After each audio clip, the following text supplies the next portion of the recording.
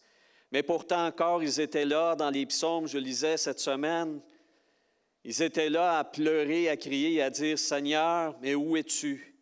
Seigneur, tu ne sors plus avec nous. Seigneur, nos armées se font défaire. Seigneur, où es-tu? Réveille-toi. » Il t'appelait, Seigneur, à te réveiller, toi qui es un Dieu qui ne dort ni ne sommeille. Mais en même temps, tu les as laissés faire. Tu les as laissés t'appeler. Tu as laissé la foi s'exprimer. Le cri de l'enfant qui appelle à l'aide, qui appelle son père, sa mère. Et Seigneur, nous sommes pareils. Nous sommes semblables. Nous nous rappelons des moments extraordinaires vécus par ton Église à travers des persécutions incroyables. Une Église qui a connu des signes, des miracles, des prodiges, des guérisons fabuleuses. Et nous voilà maintenant, Seigneur, encore trop affaiblis, trop petits, trop faibles, trop méprisés. Nous ne voudrions pas, Seigneur, être considérés comme des riens parce que nous portons ton nom. Non pas parce que c'est nous qui méritons la gloire et l'honneur, mais parce que toi, Dieu, tu es si beau, si grand, si bon, parce que ton salut est tellement extraordinaire, parce que tu mérites d'être connu, parce que Jésus mérite d'être reconnu comme le vivant, comme le roi des rois, le sauveur, le Seigneur des seigneurs. Et nous te prions, ô Dieu, de descendre encore, de venir encore nous sauver, Seigneur, nous sauver de notre misère, de notre pauvreté, de nos emprisonnements. Seigneur, enlève nos chaînes.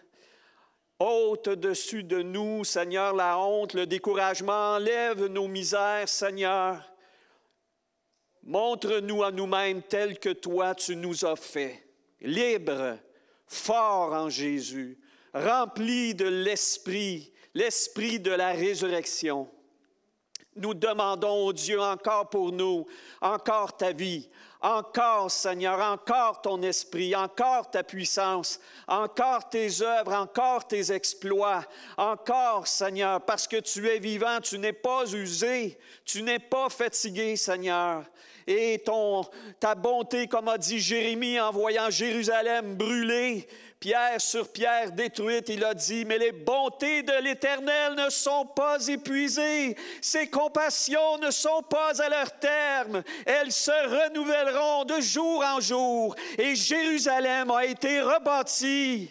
Jérusalem a été rebâtie. Et Seigneur, nous crions vers toi afin que ton Église se relève, afin qu'elle soit dépouillée de ses hontes, de ses religiosités, qu'elle soit, oui, enfin, Seigneur, débarrassée de ses fausses gloires, de ses fausses attaches, de ses fausses sécurités, qu'elle soit humble, Seigneur, qu'elle demande pardon. Qu'elle demande pardon pour ses crimes, pour ses drames, pour ses abus, pour ses excès, pour ses fautes, pour ses mauvais exemples. Qu'elle demande pardon depuis le plus grand à aller jusqu'au plus petit. Que nous soyons, comme tu l'as voulu, humbles mais forts en ton amour. Seigneur, que ton amour nous suffise et que celle des hommes soit pour nous comme rien, sans le mépriser, mais que nous n'ayons pas besoin d'eux pour nous savoir aimer, pour nous savoir quelqu'un de digne et d'important, parce que toi, tu poses sur nous le regard du Père aimant, grâce à Jésus. Oh Seigneur, relève-nous, relève ton peuple, Seigneur, pour ta gloire, fais-le. Et comme disait le psalmiste, non pas à nous, Non pas à nous, mais à ton nom seul donne gloire. À ton nom seul donne gloire, Seigneur, encore, encore, encore et encore, car tu n'es pas épuisé, car tes bontés se renouvellent chaque matin. En Jésus, nous le déclarons, nous le prions. Amen, amen, amen. Amen, Seigneur. Amen. Amen. C'est important ensemble de continuer, vous pouvez vous asseoir, à exercer l'intercession. Cette intercession-là est importante. L'Église est parce qu'elle est priante. L'Église demeure parce qu'elle continue d'intercéder. Elle continue d'avoir confiance que Dieu entend, Dieu n'est pas sourd. Et même si on lui dit, « Seigneur, tu dors, réveille-toi », un peu comme les apôtres l'ont fait pour Jésus dans la barque, « Où es-tu? Nous sombrons. Réveille-toi. » Puis Jésus leur a reproché leur manque de foi, c'est-à-dire, en fait, ce que Jésus a fait en menaçant le vent et la tempête, ce qu'il leur disait, c'est que vous auriez pu faire ça puis me laisser dormir, s'il vous plaît. Qu'est-ce que vous croyez que ça voulait dire quand il leur a dit, gens de peu de foi? Sinon ça, gang, la chaloupe ne peut pas couler. Moi, le Fils de Dieu, je suis dedans, là. Pensez que Dieu va m'éliminer? Pensez que le plan de Dieu ne va pas s'accomplir? Dieu a une œuvre à faire par le Messie. Ce n'est pas la tempête, ce n'est pas la vague qui va m'avoir, rien de ça. Même la tombe ne me gardera pas. Gang, laissez-moi dormir puis caler la tempête pour qu'elle se calme. C'est ça la foi. Mais nous crions à Dieu et nous faisons bien, mais en même temps, ce que Dieu nous répond, c'est un peu comme Jésus l'a dit. Gens de peu de foi, levez-vous, intercédez, réclamez le réveil. Demandez-le le réveil. Ne soyons pas des spectateurs déçus avec les attitudes qu'on voit autour de nous. Ah, si, ah, ça. Bien, peut-être si on peut se plaindre, oui, mais nous sommes appelés à caler la chotte, comme on dit en chinois. Non, c'est pas chinois, hein? Non, mais c'est à nous de faire ça. On peut voir, se plaindre, on peut critiquer nous aussi, mais excusez, c'est pas juste ça notre part. Notre part, nous, c'est d'aller au-dessus de ça, au-dessus du trouble, et de dire, moi, j'interviens, parce que moi, Dieu m'a choisi pour être un sacrificateur, être un prêtre sur cette terre. Vous êtes prêtre et prêtresse. Vous êtes sacrificateur. Vous n'avez pas besoin du pasteur pour ça. Il n'y a pas de hiérarchie là-dedans. Il y en a une hiérarchie, c'est celle de Jésus. Il y en a une seule. Alors, allez jamais vous dire en vous-même, « Moi, je ne suis pas digne de prier ici, je ne suis pas digne de demander. » Ce n'est pas ta dignité, c'est celle de Jésus. Oui, certes, on peut filer cheap à un moment donné. On peut avoir fait un mauvais type, puis on se sent mal, puis on se sent accusé. Mais comme Marie-France nous le disait, nous avons une ressource de pardon qui est inusable, inépuisable. Ça aussi, c'est bon. Et autres synonymes semblables. Absolument. Dieu est fidèle. Et si nous confessons nos péchés, c'est pas compliqué confesser, c'est pas l'acte de contrition, puis faire le piteux. Confesser, littéralement, ça veut dire être d'accord avec Dieu sur ce qui est en train de se passer. C'est ça confesser. C'est dire à Dieu, c'est pas fort mon affaire, hein? Dieu dit, bien, c'est ça confesser. Tu es d'accord avec ce que je vois? Ben oui. Tu es d'accord avec ce que je vois? C'est pas, oh Seigneur, j'ai pas le goût de me... Non, Dieu ne te demande pas ça. Dieu te demande de voir les choses comme lui les voit. Bien, c'est double. On comprend que c'est double. C'est-à-dire, oui, c'est pas fort ce que j'ai fait, mais je demeure l'enfant de Dieu. Je demeure l'enfant de Dieu. Être enfant de Dieu, ça ne fonctionne pas comme une switch, le on, off, on, off, on. Ah, je le suis, ah, je ne le suis pas, là, je suis. Non, ça ne marche pas de même. Le courant est toujours là. Nous sommes enfants de Dieu. Nous sommes enfants de Dieu. Alors, mes frères, mes sœurs, intercédons. Soyons plus actifs. Soyons plus vifs encore. Soyons plus audacieux. Prions, intercédons, calons la chotte. OK? Comprenez-vous?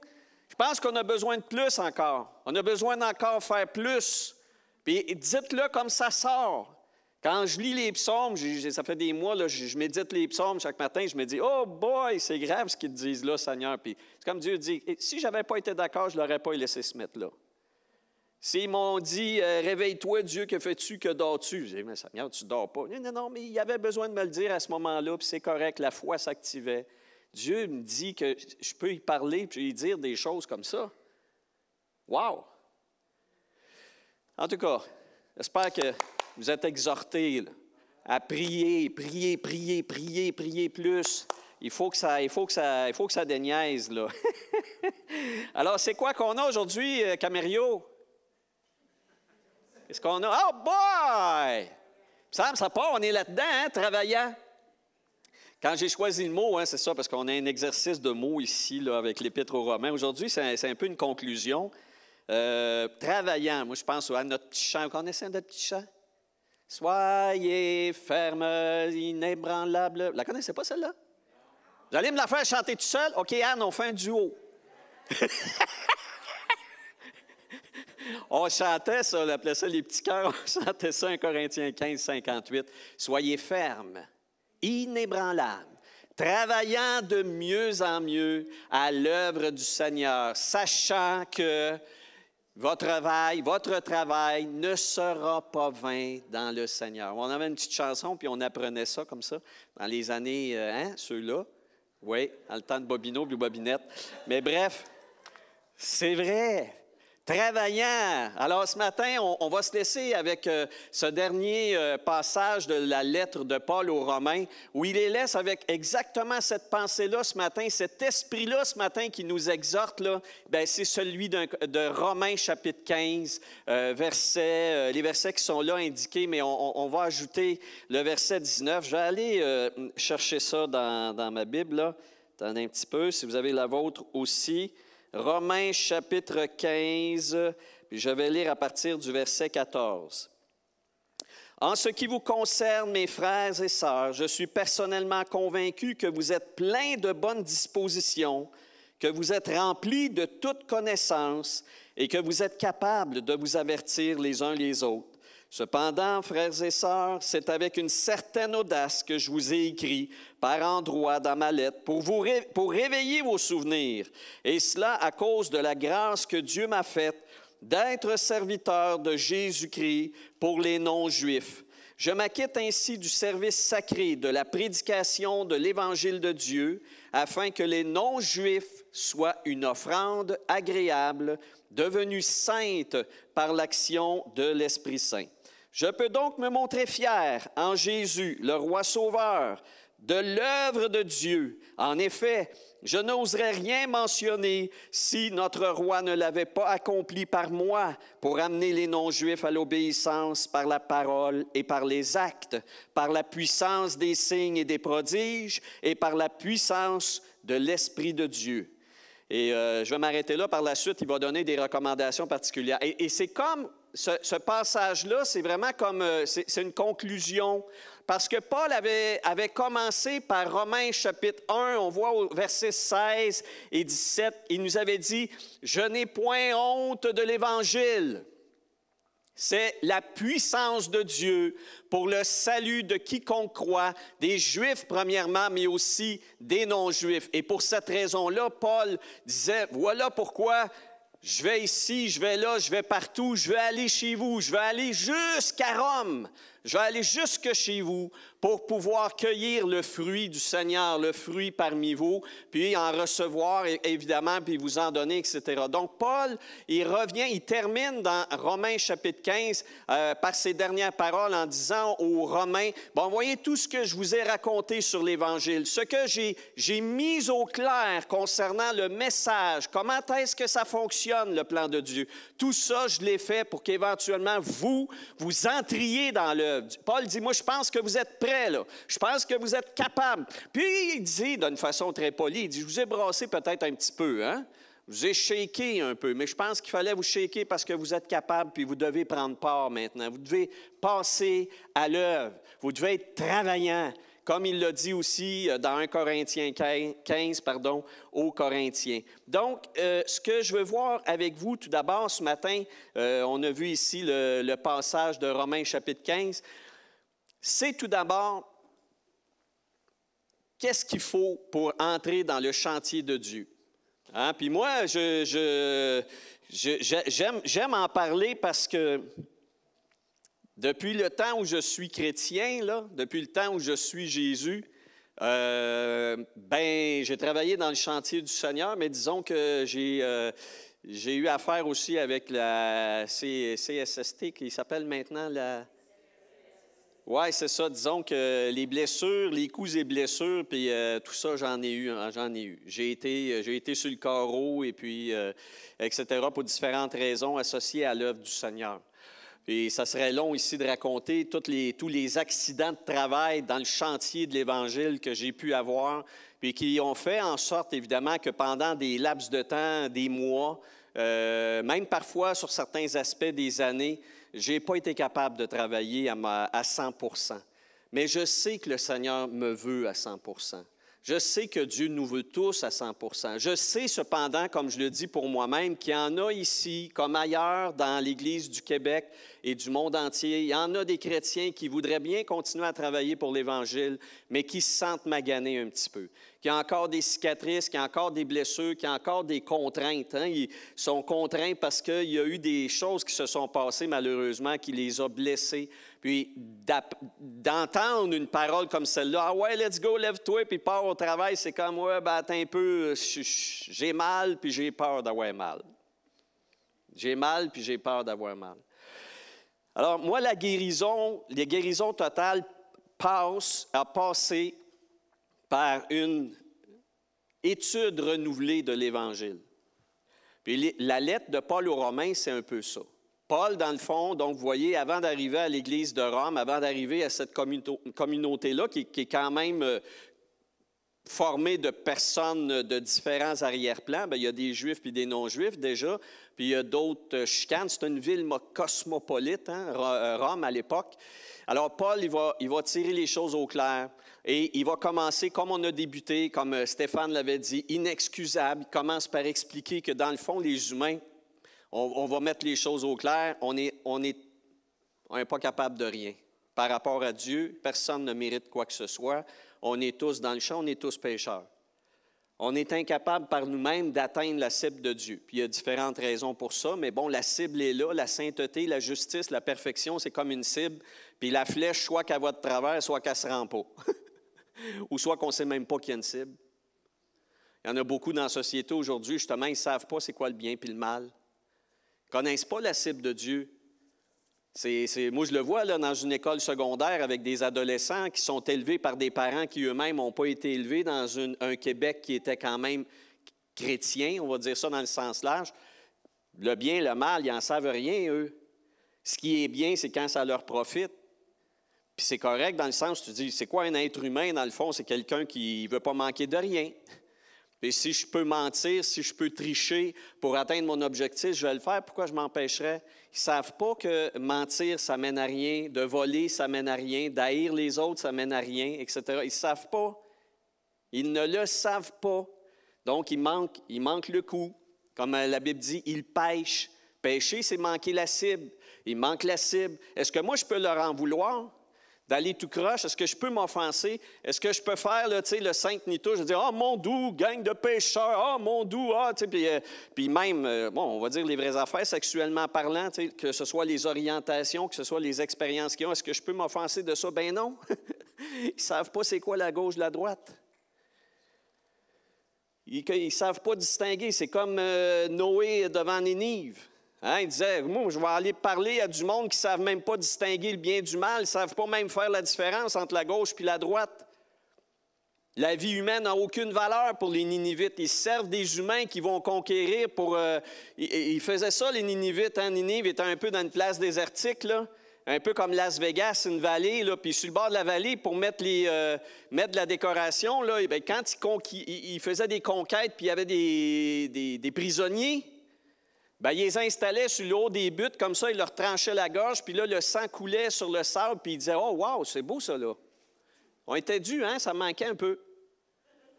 C'était des barbares, des barbares. Pour eux, l'être humain, c'est comme un ver de terre. Aucune valeur à l'être humain. Ils ne connaissaient pas Dieu. Ils ne savent pas qu'il y a un Dieu qui a fait les humains, que chaque humain est une œuvre d'art de la part de Dieu. Chaque vie est précieuse. Je ne connaissais rien de ça. Imagine, Dieu demande à un prophète, va leur parler de moi. Tu sais, un instant, je ne ferai jamais une chose comme celle-là. Oui, tu vas le faire. On n'a pas, à quelque part, à s'offenser, à s'offusquer de voir la société présente parce qu'elle ne connaît pas Dieu et elle ne sait rien de ce que Dieu veut.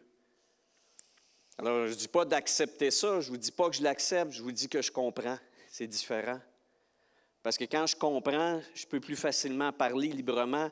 Je n'ai pas de jugement par rapport à l'autre. Je n'ai pas de dire « Ah non, lui, je ne parlerai pas de Dieu, il ne mérite pas ça, c'est un crotté. » C'est quelqu'un qui est mauvais. Non, il ne sait même pas différencier le bien du mal. Bref, en tout cas, je reviens avec l'Évangile. Alors, Paul dit « Il n'y a personne de digne en ce qui concerne le plan de Dieu, le salut de Dieu. » Et ainsi de suite, il continue. Je ne vais pas refaire l'Épître aux Romains, mais comprenez-vous, dans tout cet ordre-là de choses, et quand même un élément, vous voyez, comme dans Romains 8, puis Romains 9, puis Romains 10 et 11, Paul, à un moment donné, parle en même temps de l'élection. Il parle de l'élection. Il dit, bien, au bout du compte, en plus, ce qui est de fascinant, c'est que Dieu connaît ceux qui lui appartiennent. Puis finalement, à quoi se résume notre part à nous? Bien, c'est de proclamer, on n'a pas à convaincre. Parce que c'est l'Esprit de Dieu qui fait le travail. Romains 8, c'est lui. C'est comme Jésus a dit, j'enverrai mon esprit, il convaincra le monde en ce qui concerne le péché, la justice, le jugement. Ça, moi, ça m'a libéré énormément. Parce que ça, moi, je portais là, ce coffre à outils-là, là, gros coffre à outils bien pesant, bien pesant. Au fil de mes années d'école biblique, là, on m'avait appris comment convaincre les gens de l'Évangile. On m'avait donné un paquet d'outils, puis il fallait que je sois capable de convaincre quiconque de croire en Jésus. Si la personne, mais t'as fait dire, si la personne ne comprend pas quand tu lui dis « tu as mal fait ta job », recommence. Si tu parles de l'Évangile à quelqu'un, puis il ne comprend pas c'est quoi le péché, tu as un problème, tu as mal expliqué, recommence. S'il ne comprend pas que Jésus est le Fils de Dieu, si tu as mal fait ton travail, recommence. Si la personne ne croit pas, c'est de ta faute. Recommence. J'écrasais, je n'étais plus capable de lever le coffre, je ne bougeais plus. Je ne parlais plus. C'est comme commencer à parler à quelqu'un de Jésus, puis j'ai vraiment, là, j'ai l'expérience, je me souviendrai d'une Libanaise dans l'autobus, je m'en allais à quelque part. Là. J'y parle, je suis parti, là. Parle, Jésus est mort le péché, mais la croix, ressuscité.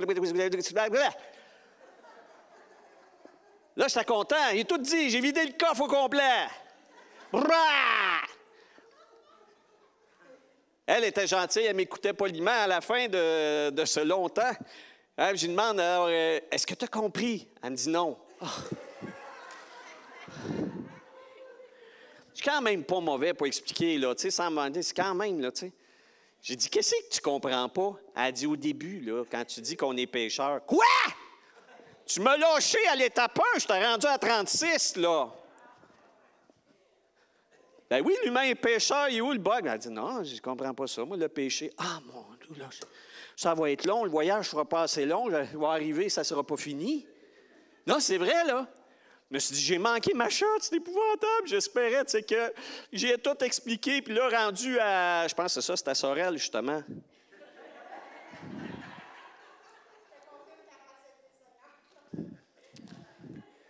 C'était à Sorel. Donc, arrivé, tu sais, c'est comme, j'avais pas assez. Là, je me suis tellement senti coupable. Mauvais témoin de Jésus. Je vous dis, sérieux. J'ai mal fait mon travail, j'ai tout expliqué, puis elle n'avait rien compris depuis le début. Je suis donc pas bon. Ça te donne-tu le goût de recommencer? Je suis pourri. C'est comme, ça ne marche pas.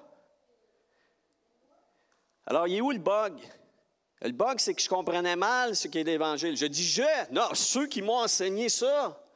Ceux qui m'ont dit que prêcher l'Évangile, tu sais, c'est tu dois présenter le plan du salut, tu dois tout expliquer à la personne, puis si la personne ne comprend pas, il faut que tu recommences encore, puis ah ouais, par là, parce que tout le monde doit croire, tout le monde doit croire. Ben oui, tout le monde doit croire, c'est pas moi qui contrôle ça, là. Puis maintenant que je le comprends, je me dis, comment ça se fait que je ne le comprenais pas? De quelle façon avais-je été enseigné? Prenez la parabole du sommeur. Jésus dit, le sommeur sorti du sommeil, il pogne une brassée dans ses mains, puis il swing ça, man. C'est écrit de même dans ma version, moi. Il swing ça, man. C'est la version pour adolescents québécois. Et là, Jésus explique qu'une fois que c'est lancé, il se met à genoux, il prend une pincette, puis là, il regarde chaque grain, puis là, il rentre là. Puis là, il tire là, sur le patente. Il faut que ça pousse. Pousse! T'as-tu compris? Est-ce que c'est ça la parabole du semeur? Pas du tout. La tâche du semeur, c'est swing le grain. Biou! Ça va dans de la bonne terre, de la mauvaise terre, c'est pas grave. Ma responsabilité, moi, c'est de semer, c'est pas de faire croître.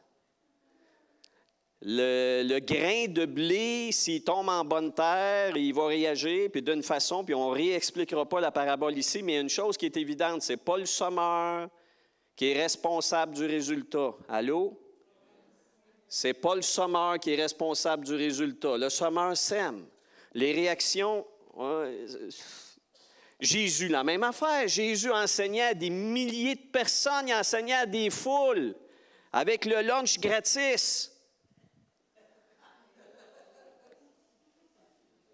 Il y avait tout, il y avait de la guérison, il y avait, tu sais, c'est comme, il manque rien, tout est là, la guérison, le signe, les miracles, la bouffe, etc.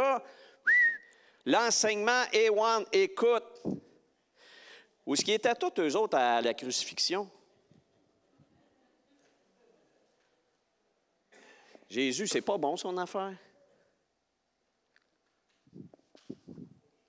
Jésus, ça ne l'énervait pas parce que c'était ça. Lui, il disait, moi, je fais ce que Dieu m'a demandé de faire. Puis Jésus savait même que parmi ses disciples, il y en avait un qui n'était pas rapport. Ça l'énervait-tu? Y as-tu pris du temps avec lui pour dire, « Hey, toi, m'a réglé ton cas, là. Toi, là, m'a t'expliqué comme il faut les affaires, puis là, je te donne 1, 2, 3, tu prends ta décision, puis si demain, tu ne suis pas, pow! »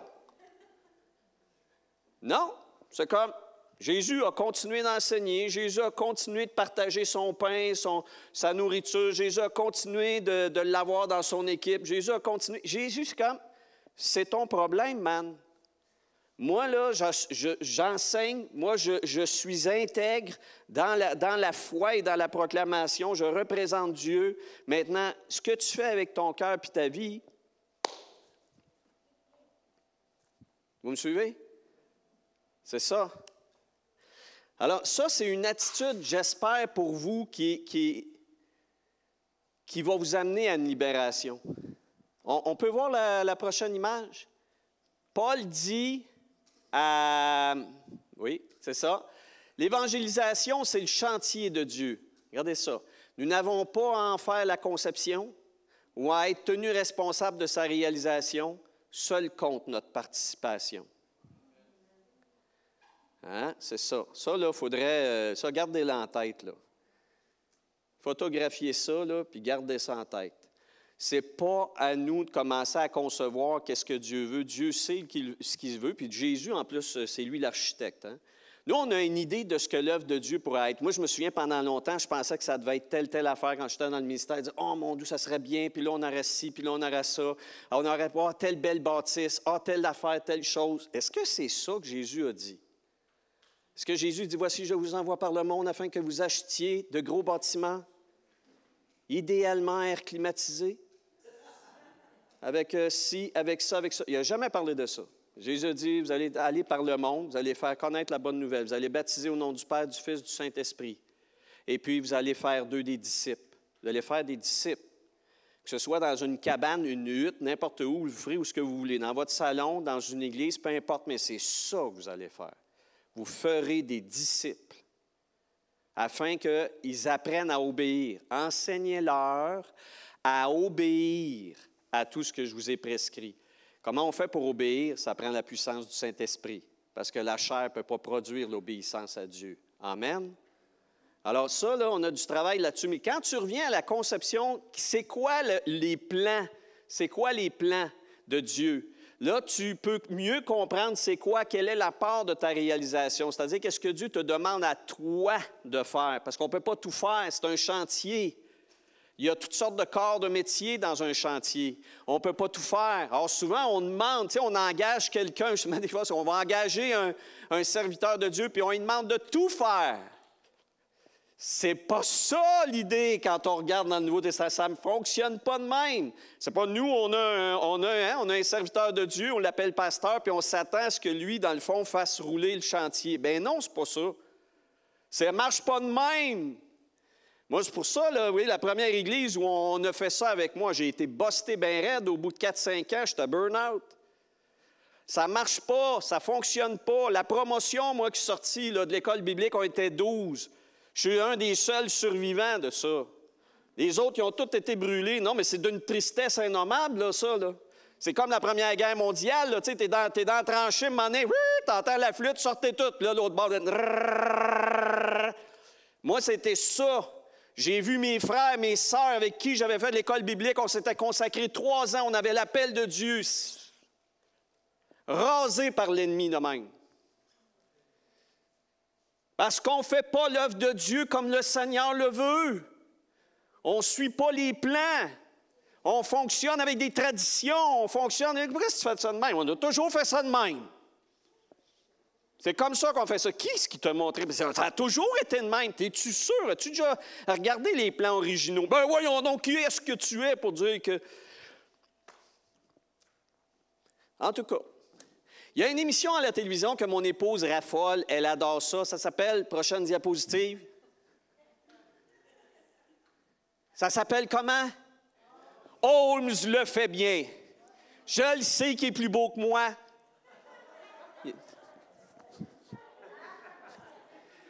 Holmes le fait bien. Et dans cette émission-là, Holmes, c'est un Ontarien, lui. OK? C'est pas de sa faute, c'est pas grave.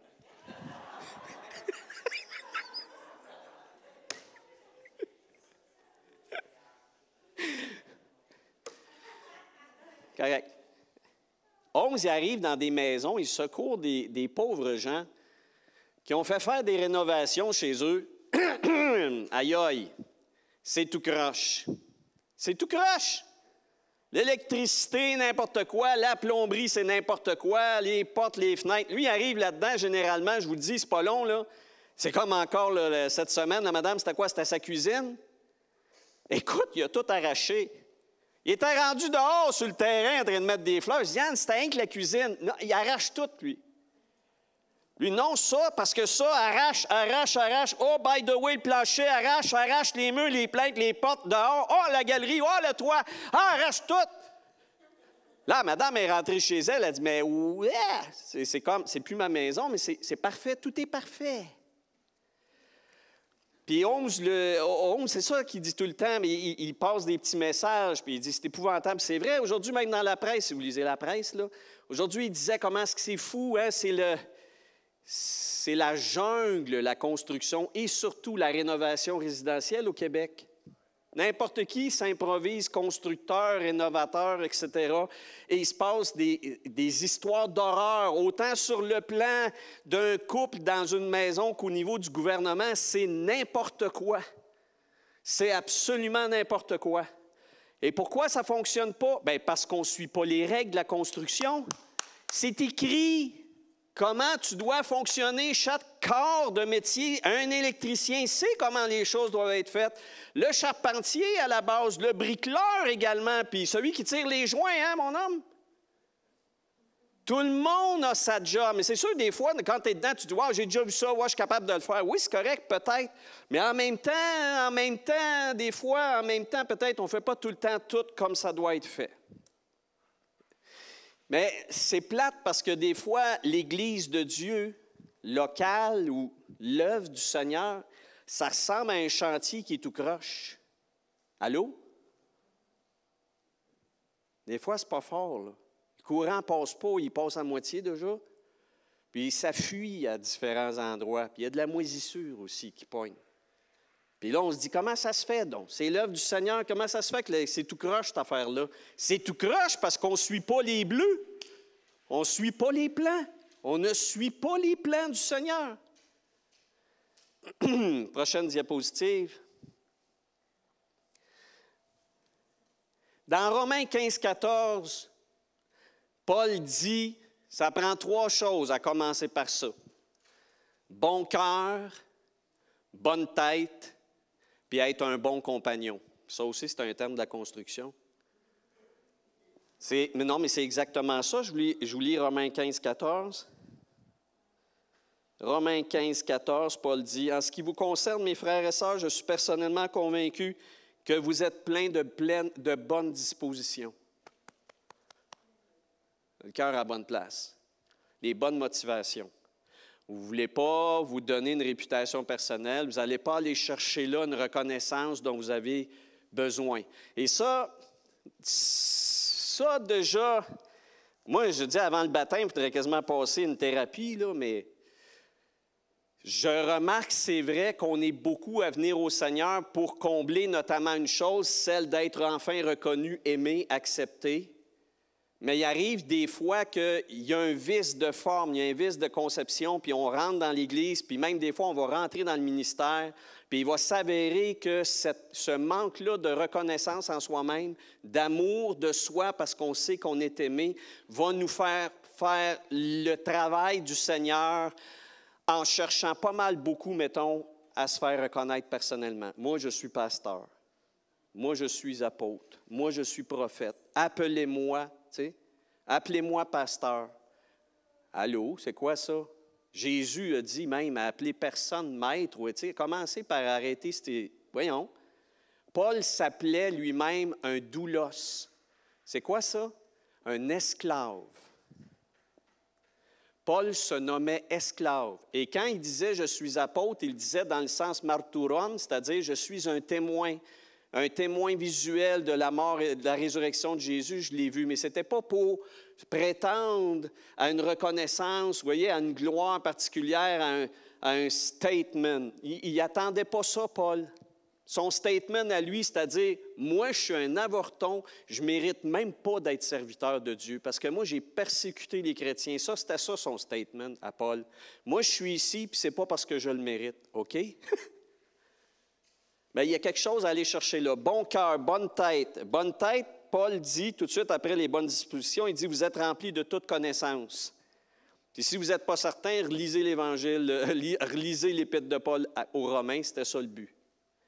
Paul leur donne les éléments fondamentaux de l'Évangile pour dire, comprenez cela clairement. Tout ce qui est là-dedans, vous devez comprendre les points capitaux de l'Épître de Paul aux Romains. Il faut les comprendre, les uns après les autres. Et enfin, dernière chose, capable de vous avertir les uns les autres. Puis le mot originel, c'est vraiment le mot, c'est un mot qui dit, tu vas à côté d'une personne pour y parler à l'oreille.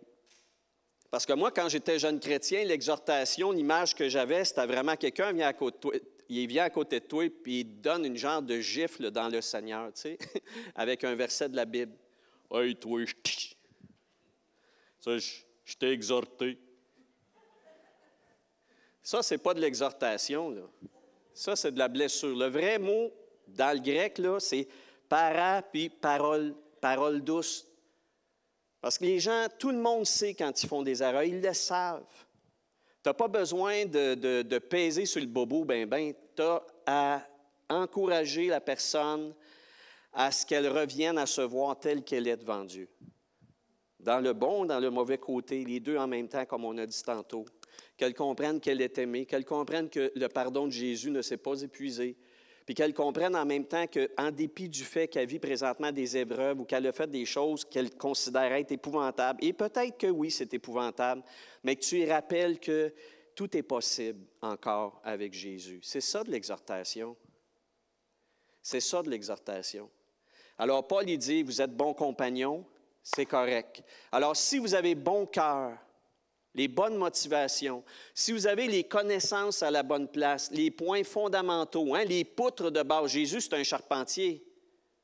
Si vous avez les poutres de base à la bonne place, si la structure est bonne et que vous êtes bons compagnons, come on, let's go, on passe au travail. On va regarder la diapositive suivante. Comme je disais tantôt, Jésus a dit, « Je bâtirai mon Église ». Alors, ce n'est pas notre responsabilité, c'est la sienne. Et nous, ce qui nous est demandé, c'est d'être participants avec les bons principes. Et diapositive suivante, parce que je voudrais aussi qu'on... L'apôtre Paul a dit, voici les outils. Voici les outils. Il y a les paroles qui fonctionnent avec les actions. Comme on dit en québécois, les babines. Les bottines suivent les babines. Première des choses, sois conséquent. OK? Sois conséquent. Signes et prodiges, oui. Ça peut arriver. C'est-à-dire, ferme-toi pas à ça. Sois ouvert. Sois ouvert. OK? S'il faut coller la shot, colle-la. Comme Jésus dans la barque en disant au gars, gang, vous avez manqué de foi, vous auriez pu le faire vous-même. Pourquoi ne l'avez pas fait? Faites-le s'il faut le faire. Et la puissance de l'Esprit de Dieu. De toujours compter sur la puissance de l'Esprit de Dieu. Donc, si on revient à ça, Paul dit, vous pouvez être travaillant dans l'œuvre du Seigneur. Si vous avez bon cœur, si vous avez la connaissance qu'il faut, les élémentaux de la foi, pas besoin d'être théologien, là. Si vous avez les éléments fondamentaux au bon endroit, si vous êtes bon compagnon, si vous travaillez en compagnonnage les uns avec les autres, ensemble, comme une équipe, à ce moment-là, passez à l'action. Passez en parole, mais surtout avec les actions qui vont avec. Faites des signes et des prodiges parce que c'est possible. S'il faut prier pour un malade, s'il y a une occasion qui s'ouvre là, faites-le.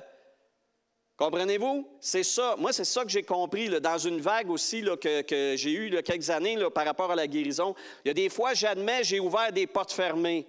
Mais s'il y a une situation, il y a une occasion qui se présente, le Seigneur me dit, gars, c'est moi qui ai préparé la table, Christian, tu as juste à servir, là, OK? Tu as juste à mettre dans l'assiette ce que la personne a besoin de. Si elle a besoin de guérison, donne-lui la guérison, j'ai préparé la table. OK, Seigneur, je suis prêt à ça, je n'ai pas à avoir peur. C'est le Seigneur qui a préparé la table.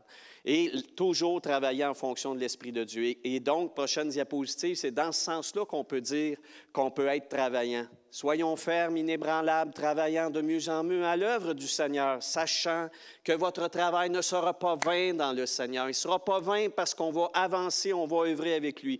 Mes frères, mes sœurs, c'est vrai que la tâche est grande, mais on est déjà plus ici que Jésus avec ses 12. On peut regarder la situation, c'est vrai, par le bout humain de la chose, c'est-à-dire nous sommes minoritaires au Québec, nous sommes regardés comme rien, mais ça, c'est de regarder les affaires sous l'œil humain. Sous l'œil de la puissance de Dieu, nous sommes pas mal suffisants. Nous sommes suffisants. Et Dieu a aimé ça dans l'Ancienne Alliance, sauver Israël par le petit nombre. Souvenez-vous de Gédéon, qui est arrivé avec une gang, il y en avait beaucoup, puis Dieu il a dit « coupe ».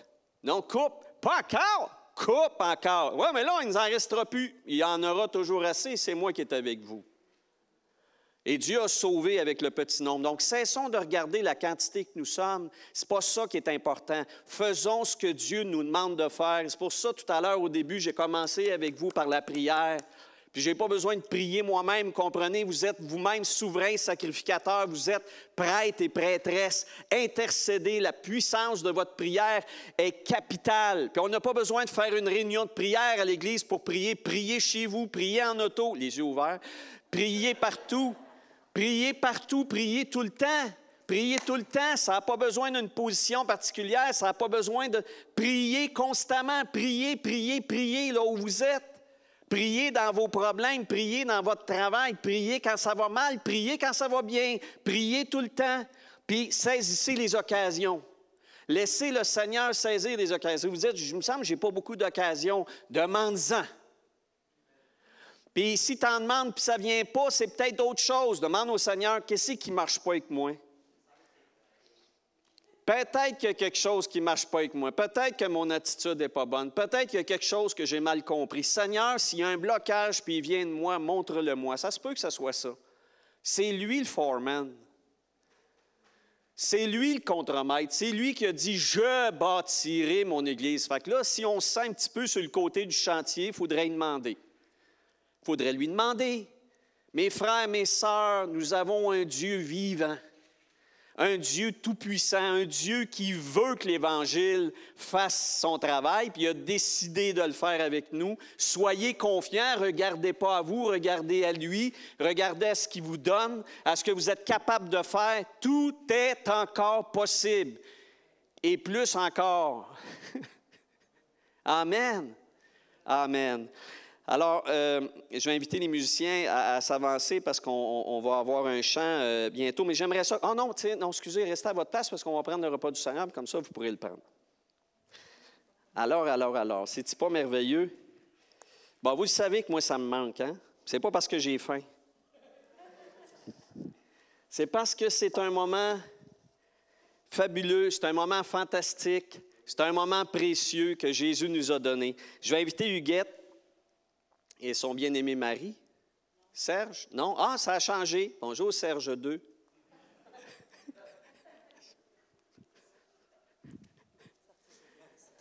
Ça a toujours été ça.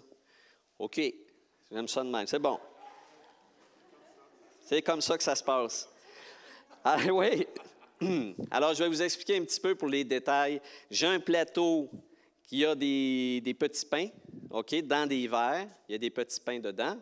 Vous allez en prendre un. Et j'ai un plateau qui a du fruit de la vigne. Bien évidemment, on va vous les distribuer. C'est bon? Alors, vous pouvez commencer. Voilà. Donc, c'est un moment précieux, puis je suis content que le confinement s'achève tranquillement parce qu'on va pouvoir participer au repas du Seigneur. Dieu voulant, on voudrait prendre le repas du Seigneur à tous les deuxièmes dimanches, parce que le premier dimanche du mois, c'est Pascal qui nous amène une leçon avec les enfants. Donc, il y a un temps déjà qui est consacré à ça dans la célébration. Le deuxième dimanche du mois, ça va être le repas du Seigneur qu'on va prendre ensemble. Le troisième, c'est la mission. Et le dernier, c'est le camping. Non, c'est pas ça? C'est quoi? Oui, c'est ça. C'est le dernier, on aimerait ça prendre des temps de communion fraternelle en repas comme on faisait auparavant, mais évidemment, ça ne sera pas sous la formule que ça se faisait, c'est-à-dire là, un genre de potluck. Ça ne se fera pas comme ça à cause de la pandémie. Il faudrait que chacun amène son repas, mais l'idée, ça va être qu'on va rester ensemble à distance, on va manger, mais l'idée, on va pouvoir être ensemble. Donc, il y a toutes sortes de projets qui sont en branle pour ça. Mais vous voyez, c'est merveilleux parce qu'on est en train de s'en sortir. La lumière est au bout du tunnel et on va revenir à ça, notamment. Mais en tout cas, mes frères et sœurs, au-delà de ces activités-là, ce qui est essentiel, c'est que nous-mêmes, vous avez compris, un matin, vous mettez vos bottes de travail, que vous remettez vos gants, que vous remettez votre casque, que vous remettez vos lunettes de protection, que vous reprenez, comme on dit dans le langage, le collet, puis vous dites, OK, là, je veux me remettre au travail. Même dans les limitations sociales, humaines qui sont celles-là, c'est pas grave, moi, je veux être à 100% pour le Seigneur. C'est bon? Alors, j'espère ce matin que vous allez avoir à cœur comme ça de trouver, tout d'abord ce matin, toute la guérison nécessaire. Amen. Parce que moi, j'ai commencé comme ça en vous disant, moi, là, l'œuvre par rapport à ça, puis j'ai été blessé. J'ai des cicatrices à quelques endroits, surtout dans mon cœur et mon esprit. Mais le Seigneur m'en a délivré. Et j'ai une faim, j'ai une soif de faire plus. Je veux être dedans, OK? Je veux m'y remettre moi aussi. Et je le sais que ça nous est possible. Tous les éléments de la foi sont là. Tous les appels, toutes les promesses sont là pour qu'on revienne à Dieu pleinement à 100%. Alors, faisons-le, mes frères et sœurs. Merci beaucoup.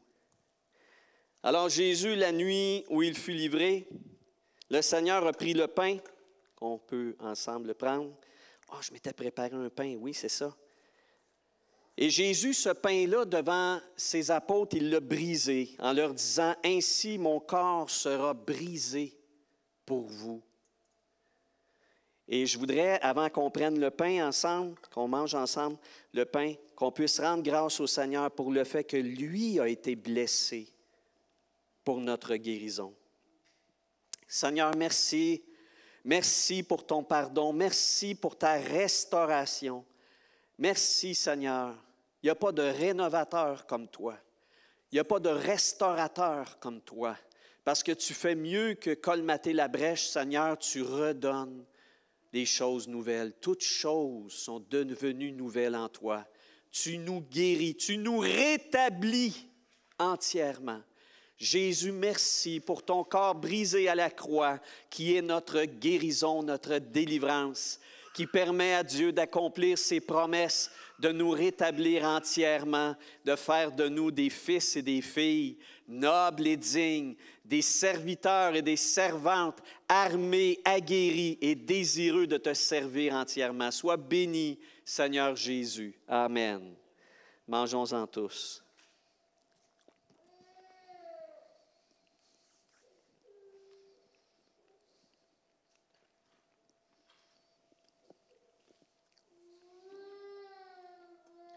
Et à la fin du repas, Jésus prit la coupe de bénédiction, la coupe d'honneur, et il l'a partagée avec eux tous parce qu'ils sont tous ses compagnons. Nous sommes les compagnons du Seigneur. Et il l'a pris, il l'a béni, il a dit que tous ceux qui en boiraient honoreraient ainsi l'alliance nouvelle, l'alliance éternelle. Il fait de nous des fils et des filles pardonnés, libérés entièrement.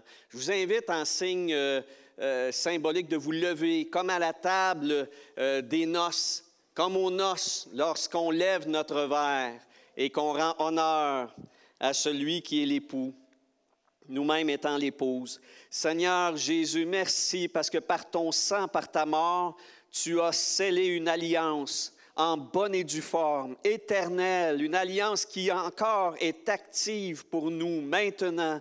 Seigneur, tous nos péchés en toi sont pardonnés, sont purifiés. Tu dis, Père, que si nous confessons nos péchés, tu es fidèle et juste pour nous les pardonner, pour nous purifier entièrement. Et nous disons que oui, cela est fait grâce à Jésus. Grâce à Jésus, ce matin, nous nous tenons devant Dieu, lavés, saints et oints par ton esprit. Donc à toi la gloire, toi notre Sauveur. Et nous buvons à ton honneur. Buvons-en tous au nom de Jésus.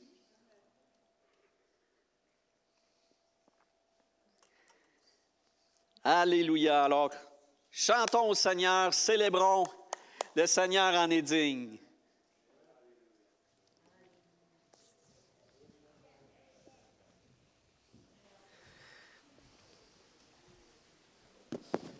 Que dire de plus? La table a été mise. À nous de recevoir. Donc, si vous avez, comme je disais, une guérison ou quoi que ce soit, faisons place pour ça, que votre foi s'enligne avec le ciel en ce moment. Amen. Juste qu'il y ait de l'abandon, vraiment un abandon. Levez vos bras vers le Seigneur si vous avez besoin d'une guérison. Alléluia.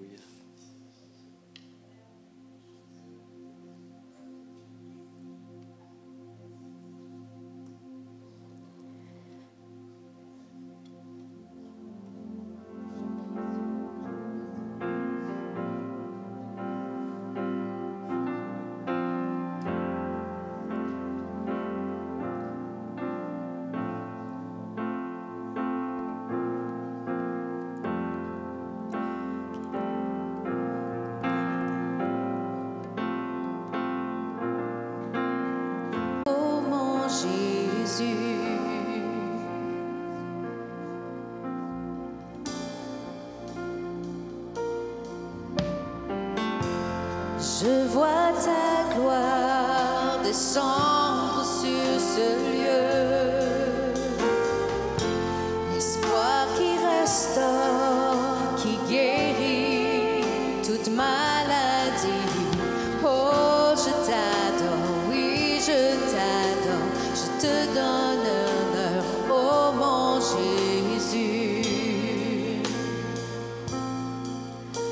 Nous te rendons gloire et tout l'honneur, tu es le Dieu pour qui nous vivons. Nous te rendons gloire et toute la louange.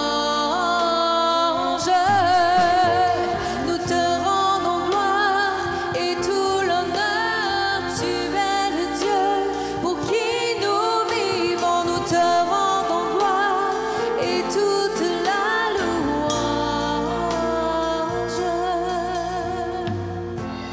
Je vois les cieux envahir ce lieu.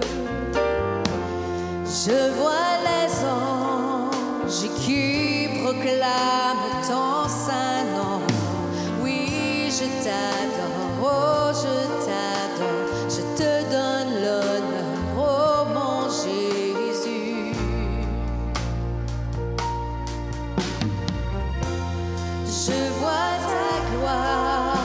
ensemble dans ce lieu. L'espoir qui restaure, qui guérit toute maladie. Oh, je t'adore, oui, je t'adore, je te donne l'honneur, oh mon Jésus. Nous te rendons gloire et tout l'honneur, tu es le Dieu pour qui nous vivons. Nous te rendons gloire et toute la louange. Nous te rendons gloire et tout l'honneur, tu es le Dieu pour qui nous vivons. Nous te rendons gloire et toute la louange.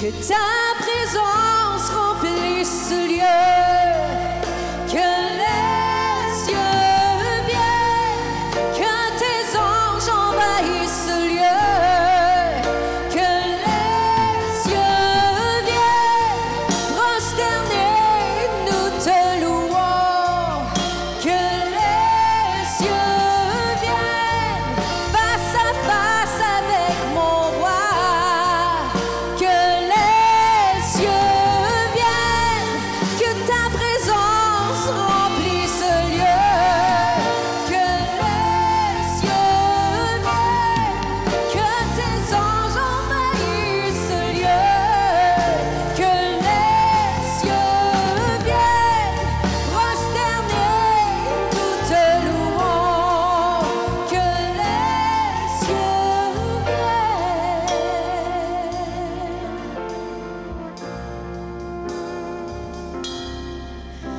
Nous te rendons gloire et tout l'honneur, tu es le Dieu pour qui nous vivons. Nous te rendons gloire et toute la louange.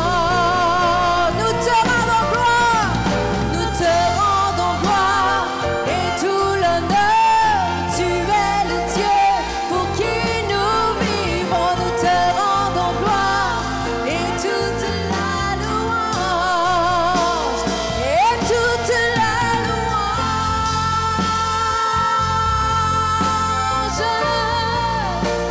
Oh, toute la louange, reçois notre louange. Oh oui, toute la louange.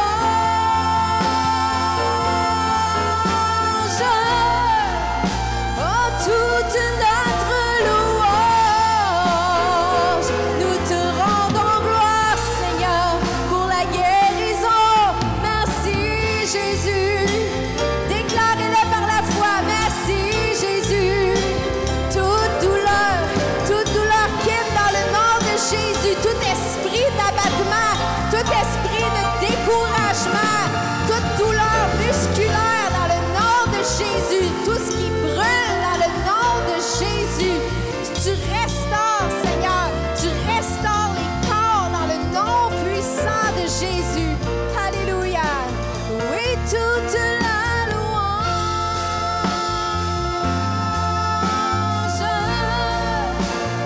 Oui, toute la louange. Oh, ta présence envahit ce lieu. Que ta présence envahisse ce lieu. Que les cieux viennent, face à face avec mon roi. Que les cieux viennent, prosternés, je crois, Seigneur, que les cieux viennent. Alléluia, Jésus. Merci, Seigneur. Merci, Jésus. Alléluia. Sois-tu,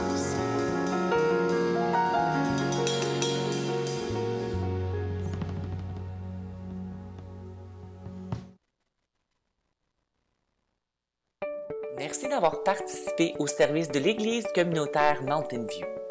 Quel plaisir de pouvoir louer notre Papa Céleste avec vous ce matin. Si vous voulez écouter ce message à nouveau ou encore trouver la banque de tous nos messages, visitez notre site web au www.ecmountainview.org et trouvez l'onglet Enseignement. Vous y trouverez tous les messages en version vidéo et en version podcast. Pour toute autre question, veuillez nous contacter par courriel info@ecmountainview.org. Je vous laisse avec ce dernier verset dans Colossiens 3,17 qui dit « Et quoi que vous fassiez, en parole ou en œuvre, faites tout au nom du Seigneur Jésus en rendant par lui des actions de grâce à Dieu le Père. » Sur ce, passez une belle semaine et on a hâte de vous revoir la semaine prochaine.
Si le monde te reprend et ton or et ton argent, si la pauvreté vient assombrir ton cœur, souviens-toi que Dieu là-haut prend soin des petits oiseaux. Abandonne tes fardeaux à ton sauveur. Laisse-les, laisse-les. Laisse tes fardeaux aux pieds de ton sauveur. Si tu crois sans défaillir, il saura te secourir.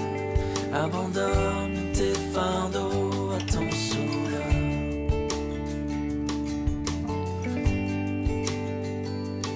Si ton pauvre corps brisé a perdu force et santé, si tu pleures et tu frémis sous la douleur, Jésus sait, il veut bénir. Jésus sauve, il veut guérir. Abandonne tes fardeaux à ton sauveur. Oui, laisse-les, laisse-les. Laisse tes fardeaux aux pieds de ton sauveur.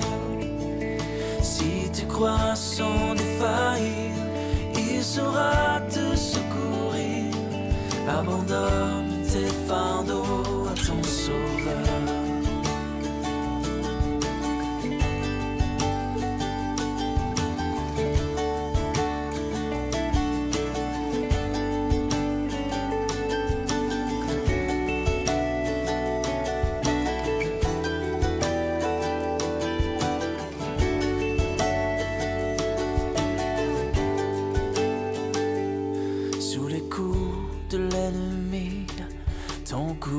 A-t-il faibli et ta foi sombrée peut-être sous la peur? Souviens-toi que Dieu ton Père aime exaucer les prières. Abandonne tes fardeaux, ton Sauveur. Laisse-les, laisse-les, laisse tes fardeaux ton Sauveur. Si tu crois sans défaillir, il saura te secourir. Abandonne tes fardeaux à ton Sauveur. Laisse-les, laisse-les, laisse tes fardeaux aux pieds de ton Sauveur. Sans défaillir, il saura te secourir. Abandonne tes fardeaux à ton Sauveur. Abandonne tes fardeaux à ton Sauveur.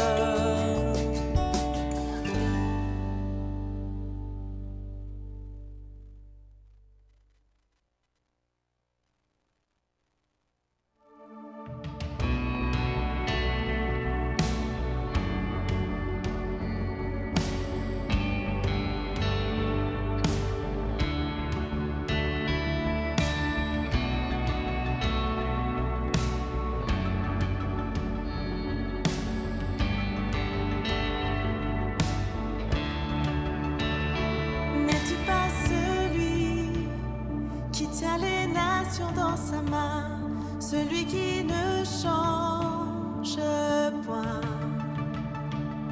N'es-tu pas celui qui considère mes besoins, chassant l'ennemi au loin? Oh, ce n'est pas mon combat, éternel des armées, tu précèdes.